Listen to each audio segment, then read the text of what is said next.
નમસ્કાર, જય શ્રી કૃષ્ણ. હું અસ્મિતા દરજી વડોદરાથી મારી દેવીની કિચનમાં આપ સૌનું સ્વાગત કરું છું. આપણે બનાવીએ છીએ સુખડી. તો તેની મેં તૈયારી કરી દીધી છે. હું એક વાડકી સમારેલો ગોળ લીધો છે,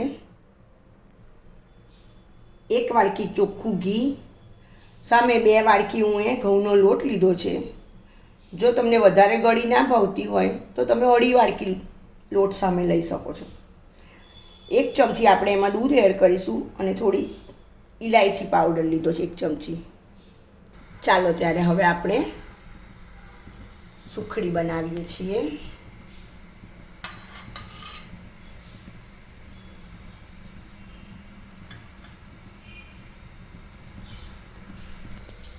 હવે આપણું ઘી ગરમ થઈ ગયું છે.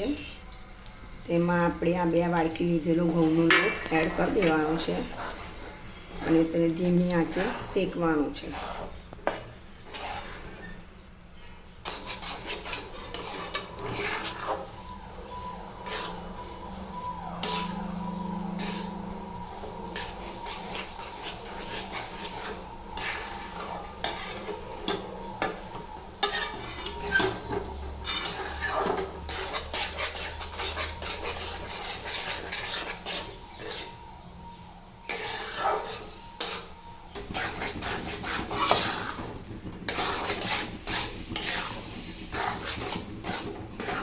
આપણે લોટ ધીમી આંચે શેકવાનો છે, ગુલાબી શેકવાનો છે અને એને ધીમે ધીમે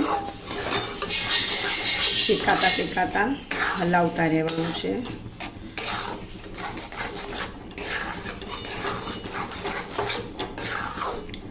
આજે નવું વર્ષ છે તો ભગવાનને પ્રસાદમાં પણ ધરાવી શકાય.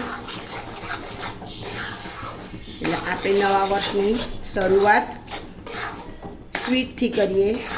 ઘરમાં જ ભગવાનને ધરાવેલું ગળી વસ્તુ.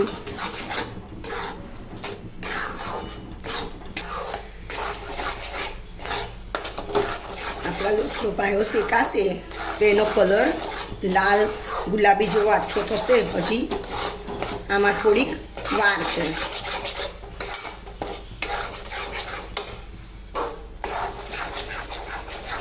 હવે આપણો લોટ શેકાઈ ગયો છે.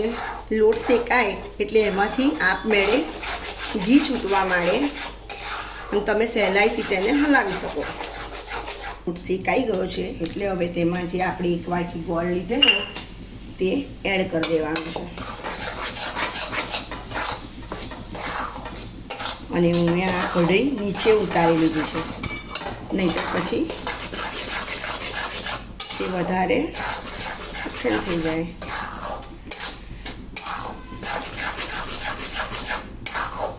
હવે હું આમાં જે આપણે 1 ચમચી ઇલાયચી લીધી છે પાવડર તે હું આમાં એડ કર્યો. 1 ચમચી આમાં દૂધ એડ કરું.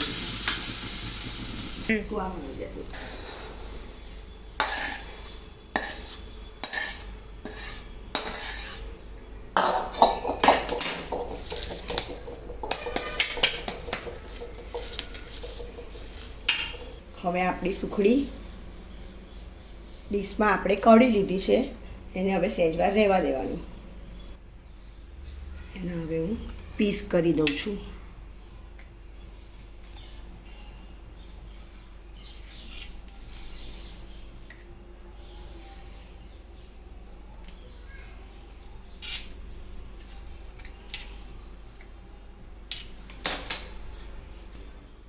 તો હવે આપણી આ ગરમ ગરમ સુખડી તૈયાર છે, એકદમ સોફ્ટ. હવે આપણી સુખડી ઠંડી પડી ગઈ છે. તે એકદમ સ્મૂથ, તરત જ તૂટી જાય. નાનું બાળક બી ખાય અને ઘરડા માણસ બી ખાઈ શકે. તો ચાલો તારે તમને મારી આ નવી રેસીપી કેવી લાગી, કે જે આજે નવા વર્ષમાં ભગવાનને આપણે ધરાવી શકીએ અને નાના બાળકને બી ખુશ કરી દઈએ. તો મને કમેન્ટ કરીને જણાવજો,